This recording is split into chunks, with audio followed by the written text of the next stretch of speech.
Hi guys, it's Pamela again from Fiber Sprite, and I've picked up all of the 32 stitches for this pocket, sort of an afterthought pocket that I'm putting into this sweater. If you'd like to know more about that technique, I showed how to cut a hole and pick up the stitches in a previous video, so be sure to check that out if you haven't seen it already. And what I've done here is originally this bottom row was picked up onto this needle. I've put it on a stitch holder. I happen to really like these stitch holders because they're flexible. They're plastic. They're made by Clover. And what I really like about them is that it's basically a double-pointed needle, and you can take off both ends of it. So I can't tell you how many times I've used one of these more traditional stitch holders and picked it up from the wrong direction or put it on in the wrong direction and had to go back and fiddle with it because I needed to pick up the stitches over here, but I could only get to it from this side. So I really like these. They're not that expensive. And they're super handy to have around, but I still keep these other ones too. So anyways, I've put this bottom set on this stitch holder. I have my row counter, which is also made by Clover, and I know that I need to knit 36 rows on the pocket lining because that's what I did on the other pocket that I already made. So I'm going to write down the number 36 just so I have that to remember, and then I'm going to reset my counter to 0, and I'm just going to put that off to the side so I know that it's there, and I am going to start knitting.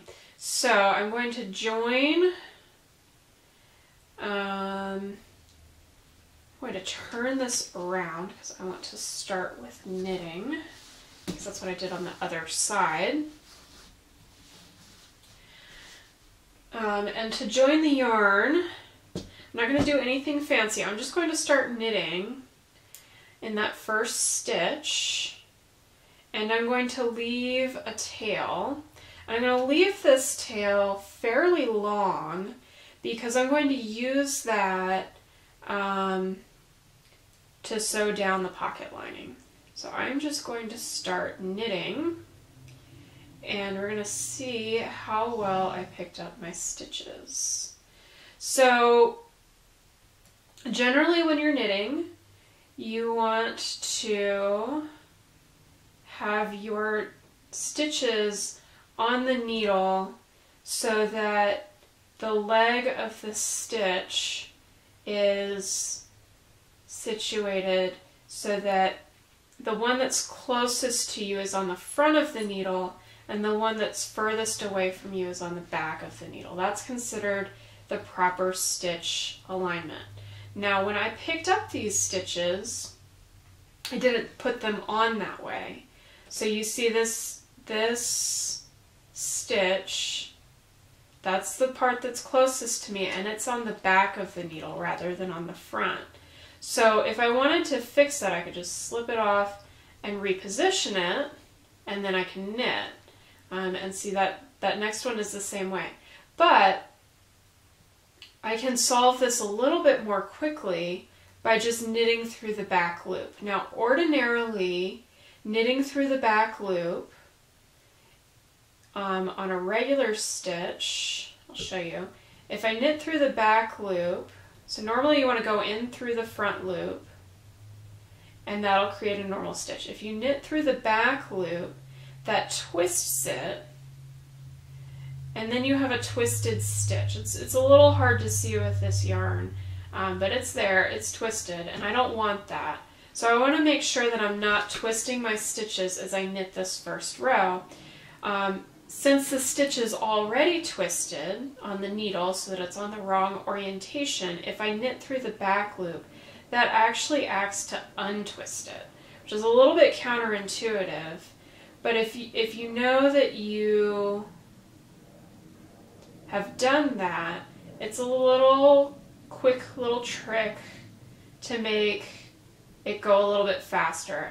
And in the previous video, I said, so this one's actually picked up correctly, so I'll knit that through the front loop. But then I come back to this next one, and it's in the back loop, or it's situated incorrectly, so I can knit it through the back loop to untwist it. So I have to make sure I'm paying attention to which way each stitch is placed as I come to them. But I find it's a lot quicker than being really persnickety about making sure I've picked up the stitches in the correct direction. I don't have to go back and reorient all the stitches before I go to knit this first row. I can just look at it and know which way it needs to go. This does take some practice, but I find that for me it's a lot easier. So I've knit that first row, I'm going to click my stitch counter, I want to keep track of that, and then I'm going to purl this next row. Now, when I started knitting, like a lot of knitters, I did not love purling. And I found, especially when I started knitting socks, that I really, really hated purling on the heel flap. Or when I was doing a short row heel. So I taught myself how to purl backwards, which is really just knitting in the opposite direction. So what I'm doing is I'm taking the left hand needle. Normally you knit with, you take the right hand needle and you pick up stitches from the left hand needle. So now I'm taking the left hand needle and I'm picking up stitches from the right hand needle. And so I'm sliding my left hand needle into that back loop, but it's the one that's closest to this left hand needle.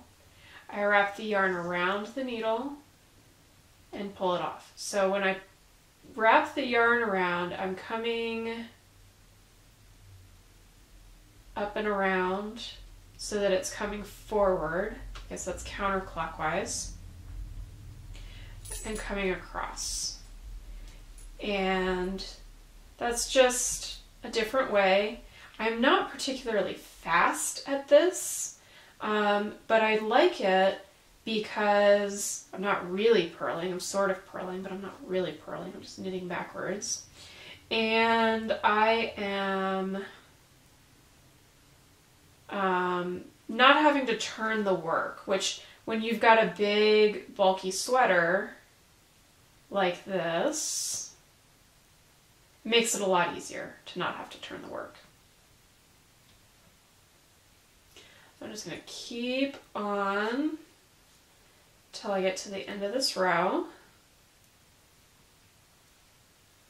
And the way that I taught myself to knit backwards, I knew that it was possible because I read that somebody else had done it.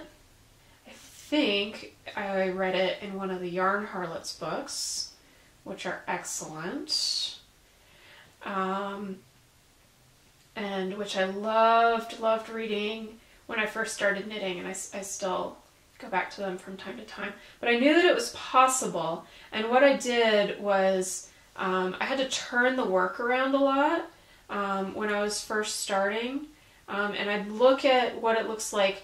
So I'd set up with a purl stitch, and then I'd turn the work around so that I could see what it looked like from the opposite side. And I just did that enough times until I taught myself how to knit backwards. Don't forget to hit your stitch counter or your row counter, and then I'm just going to knit across to the other side. These needles are size US 2.5, which is 3 millimeters. The original sweater was knit with size 4 US needles, and I'm knitting the lining of the pocket to be a little bit tighter gauge than the sweater itself. Now it will stretch out some, and I can steam block it so that it matches up in size, but that will give me a sturdier pocket lining than if I used the same needle size. And I've got my needle caught on something, so I'm going to just pop that out and keep on knitting. Now I'm not going to do this for all 36 rows on camera because that would be a lot.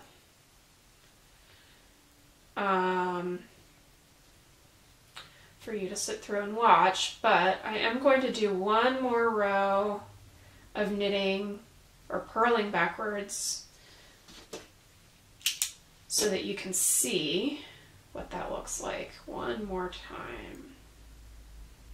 And again, this is one of those things that takes a lot of practice, and at some point I might decide, you know what, I don't care about turning the work so much.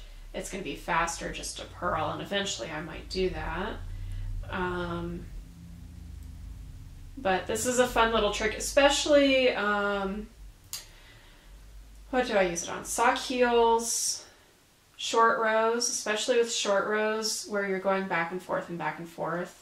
And if you're trying to keep a stockinette, and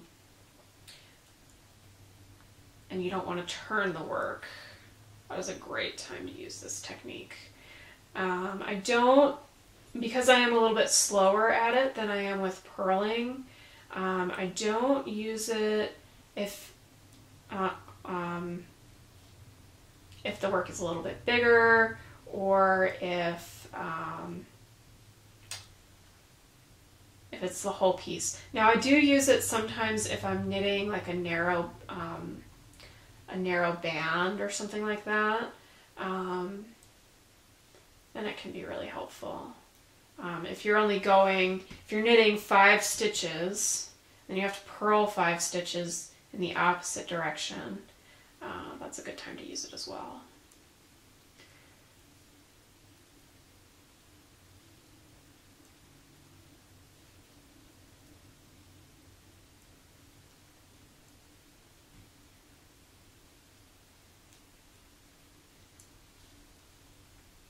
There is that. I'm going to keep knitting this until I get to 36 rows, which will get me right to where this garter stitch edge is. And this flap is actually going to go on the inside, which is hard to do right now because the needles are in the way. But it's going to go on the inside, but I'm going to sort of just make sure that it lines up with that. Thanks for watching this video. I hope you've enjoyed it. In the next installment, we'll have this full pocket flap, and then we'll knit up this garter stitch edging to match the other pocket, and then we'll sew everything down and we'll have completed pockets. I hope you've enjoyed this. You can find me at fibersprite.com, or you can find me on Instagram as The Fiber Sprite, and I'd love to hear what you have to say. Thanks for watching. I'll see you next time.